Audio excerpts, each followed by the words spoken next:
Hello दोस्तों, true Kamboj education पर आपका बहुत बहुत स्वागत है। दोस्तों, जैसे आपको पता ही है, हमारी 33 सेंटेंस की सीरीज चल रही है जिसमें हम 7 वीडियोस कंप्लीट कर चुके हैं और आज हमारा पार्ट है 8 जो कि है फ्यूचर कंटिन्यूस टेंस।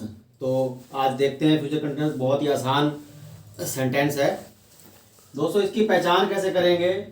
जो भी कंटिन्यूस बात हो रही हो और फ्यूचर में हो रही हो, जो भी कोई बात कंटिन्यूस चल रही है और बट फ्यूचर में चल रही होगी, तो उस प्रकार के सेंटेंस में हम कैसा रूल लगाएंगे अभी हम देखते हैं। और हिंदी में अगर हमने वाक्य की पहचान करनी हो तो किसी भी वाक्य के अगर लास्ट में, अंत में रहा होगा, रही होगी, रहे होंगे, जैसे वो खाना खा रहा होगा, वह नहा रहा होगा, वह जा रहा होगा, जा रही होगी, इस प्रकार के अगर वाक्य के अंत में कुछ भी आपको शब्द दिखते हैं तो हम उनको किस तरीके से बनाएंगे। तो उसके साथ में हमारा रूल नंबर 8वां लगेगा, सब्जेक्ट प्लस विल या शैल।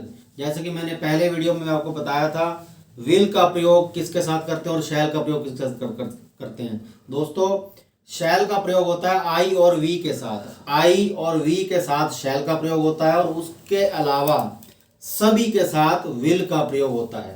तो सब्जेक्ट के बाद विल या शैल, उसके बाद हमको लगाना है बी, बी ई बी, उसके बाद हमने लगाना है बी, उसके बाद लगाना है, सॉरी एक मिनट, इसमें एक थोड़ा सा छूट गया, उसके बाद हमने यहाँ लगाना है वर्ब की फर्स्ट फॉर्म और plus ING plus object, verb की first form ING plus object. तो दोस्तों देखते हैं एग्जांपल से। तुम कल इस समय एक पुस्तक खरीद रहे होगे, तुम कल इस समय एक पुस्तक खरीद रहे होगे। तो रहे होगे, तो यहाँ पर रहे होगे हमने पहचान लिया, फ्यूचर में कंटिन्यूस की बात हो रही है, तो ये वाला रूल लगाएंगे। सबसे पहले सब्जेक्ट यू, तो यू के साथ क्या आएगा? विल, विल के बाद में क्या लगाना है हमको? Be, you will be. खरीदना क्या होता है? वर्ब की फर्स्ट फॉर्म बाय, बाय माने खरीदना, वर्ब की फर्स्ट फॉर्म, उसके साथ क्या लगाना है? ING, buying, buying, you will B buying a book at this time tomorrow, कल। नेक्स्ट देखेंगे, हम 4 बजे खाना खा रहे होंगे।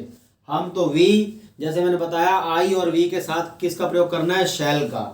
तो वी शैल, शैल के बाद में बी, बी खा रहे होंगे, ईटिंग ING लगाना है वर्ब के साथ, ईटिंग फूड एट 4 o'clock।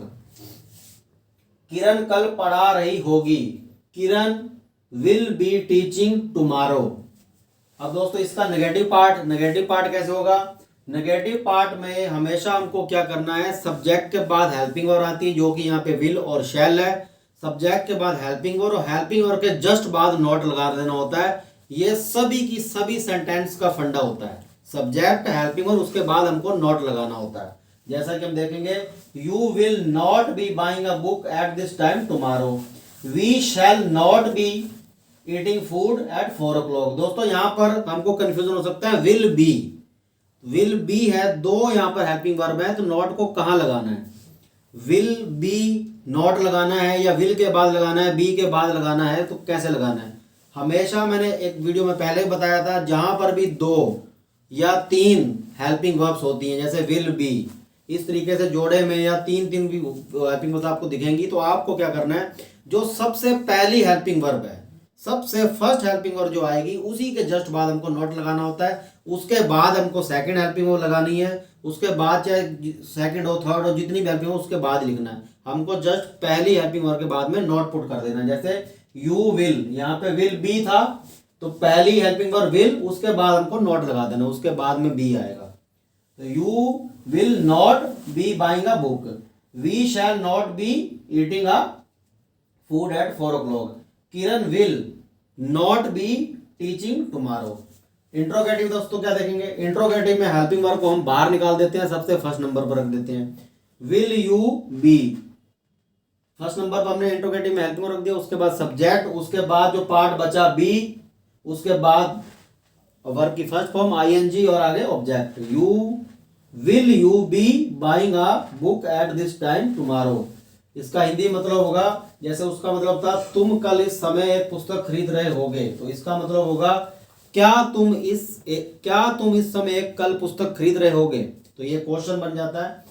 तो इसमें क्या देगा, शैल को हम बाहर निकाल देंगे, shall we be eating at 4 o'clock, will Kiran be teaching tomorrow. दोस्तों इसका डबल इंट्रोगेटिव कैसे बनेगा, डबल इंट्रोगेटिव हर वीडियो में बताता हूं मैं। डबल इंट्रोगेटिव वो होते हैं जिसमें why, what, when, where, how, कब, क्यों, कब, कैसे, कहां, ये वर्ड अगर शब्द के बीच में आ जाते हैं, वाक्य के बीच में आ जाते हैं, तो उन शब्दों का जो मीनिंग है वाई, व्हाट, वेयर, उनको सबसे पहले रखना है। उसके बाद हेल्पिंग वर्ब, फिर सब्जेक्ट, और आगे आगे इसको रूल को लिखना होता है। तो सबसे पहले हम क्या करेंगे इसमें, तुम कल इस समय पुस्तक खरीद रहे होगे। तुम कल इस समय एक पुस्तक क्यों खरीद रहे होगे, तो क्यों वर्ड बीच में आया, तो उसका क्या बनेगा, why will you be buying a book at this time tomorrow, where shall we be eating food at 4 o'clock, why will Kiran be teaching tomorrow. तो दोस्तों इसी के साथ आज हमारा 8वां चैप्टर ग्रामर का खत्म हुआ। मिलते हैं 9वें सेंटेंस के साथ। वीडियो को देखने के लिए आपका बहुत बहुत धन्यवाद।